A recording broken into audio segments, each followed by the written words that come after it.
Yo, this is Terrell, Hall of Fame, D-Line, and whatever else. Tired. Man. I guess this is just really a rant, man. I mean, the American Bully game, or whatever you want to call it, has just gotten so ridiculous, you know.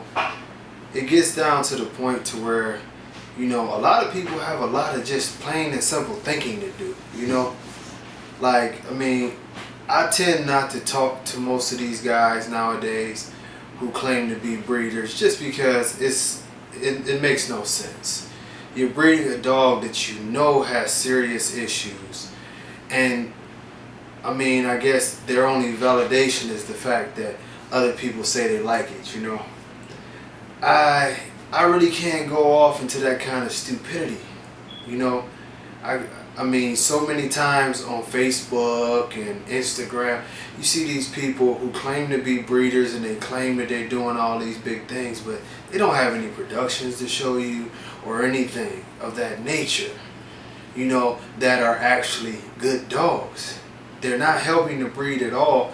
And really, for me, you know, people always say, why don't you start a registry and all that? I don't have the time, and I think that there are already too many registries. But I would hope that the registries really start to crack down. I mean, you know, for instance, if, you know, I guess we can call this, if I did run a registry. You know, if I did run a registry, first and foremost, all of my judges would be heavily critiqued on what they're picking. I feel like if you're a judge and you're going in that ring, you should be able to stand behind the dogs that you pick as winners. And you should be able to stand behind the fact that sometimes there is just no winner, and I'm withholding the ribbon. Also, you know, bottom line is, I would never want to see, you know, for lack of a better term, a garbage dog or something that's totally outside the standard inside my ring. I would be all over my judges' asses, and I would just tell them, point blank, if you see this and you allow it into the ring, you'll be suspended. You know, after that suspension, you just part ways, because obviously you're not serious about what's going on here. Judging is not, you know, recreating the universe. Judging is memorizing and learning very well a standard that is written, which does have pictures of what it's supposed to look like, and judging a dog accordingly to that. Far too many times we see dogs that come nowhere close to looking like the standard getting a ribbon, or has very, very big issues against what the standard says it should, getting a ribbon. You know, several judges that I commend, because I've seen them on a regular basis do this, and I've always said that, you know, Rachel Ogletree, she consistently, that dog won't make it, and she'll withhold the ribbon, and that's cool, because you're withholding this, holding up the standard, you know. Also in my registry, you know, first and foremost, I think that I would have, and it's just me, and I'm not attacking any registry, so don't y'all be like, oh, he hates this registry, because I really like a lot of the people at all these registries, and I understand how hard of a job it is. But also, I think it has to come to a point where pockets are only allowed to be bred to pockets, standards only to standards, and XLs only to XLs. And the reason being is they're technically really their own breed to begin with. Each class is its own breed. If you continuously go back and forth between every class and bounce around, I think that this is a direct reason why there is no consistency in the breed. Well, one of the reasons why there is no consistency in the breed. That puts your size range, I do believe, at what, 14 inches up to 25 inches. That's a foot, man. You know, you got a foot differential in how tall your dogs can be. You know, you'll never get that. I think, you know, just like with a breeding program, once you make it precise that this is what the dog has to be, pockets can no longer be bred with these standards.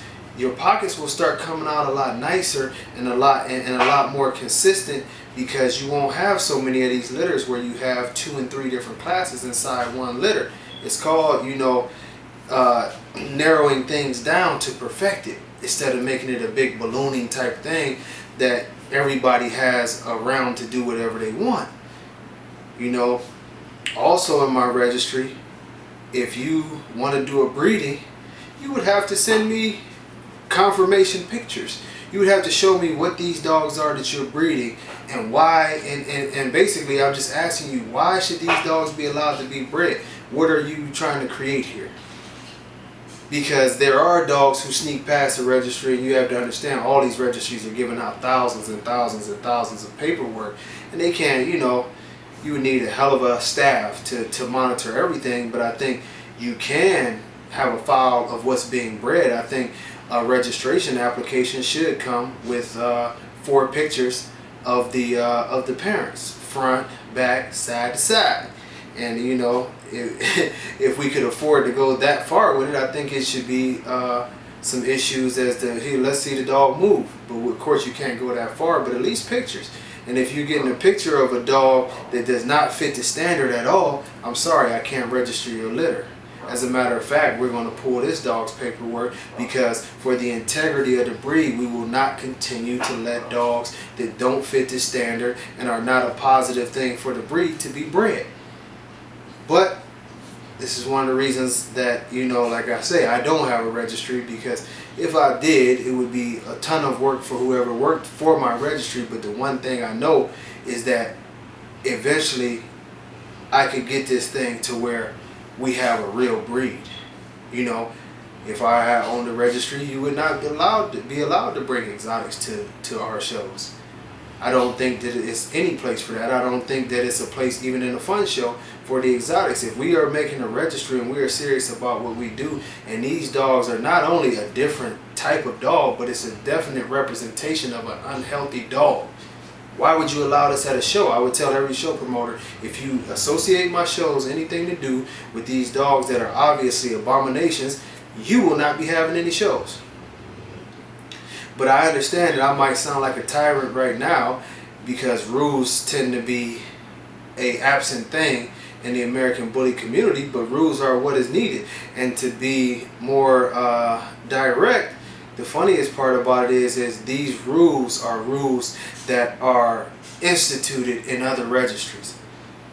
And it doesn't even have to be said, but it's instituted. And the great thing about the American bully has always been that it's a more free-flowing community. No one is dressed to the T. You know, you don't have to come in a suit and these things. But with those liberties, what have happened is that people have, you give them an inch and they've taken 5 miles. You know, we can even talk about the way people dress in the ring, which is terrible half the time also. But you know, with the dogs, they were given an inch. You know, we're creating something big. They took the notion of we're creating our own breed, and literally they thought that they were creating their own breed. No, we were creating the American bully. And I don't know what these people have done, honestly. But you know, we can go on and on and on and on and on. I do ask all of you, you know, tune in to D-Line Radio. Let's have these discussions. You know, call me, man. Call me if you know, some of y'all might hate what I got to say and whatever. You can say that. We can debate, but I hold strong to the fact that the community will never get better if people don't start dealing with more moral values and strictening up the rules, you know. And why I say moral values is I think it's morally wrong to breed any dog that you know is going to live a life of pain and die an early death. And you know, we'll just leave it at that. Maybe we'll wrap on the show. I will put the link on all of these posts from now on, because a lot of people said they couldn't find it. I thank y'all for your time as always, and before I'm out, think about something other than yourself. Hit up these shelters and stuff, and you know, check out the situation and see if you can help out some. God bless.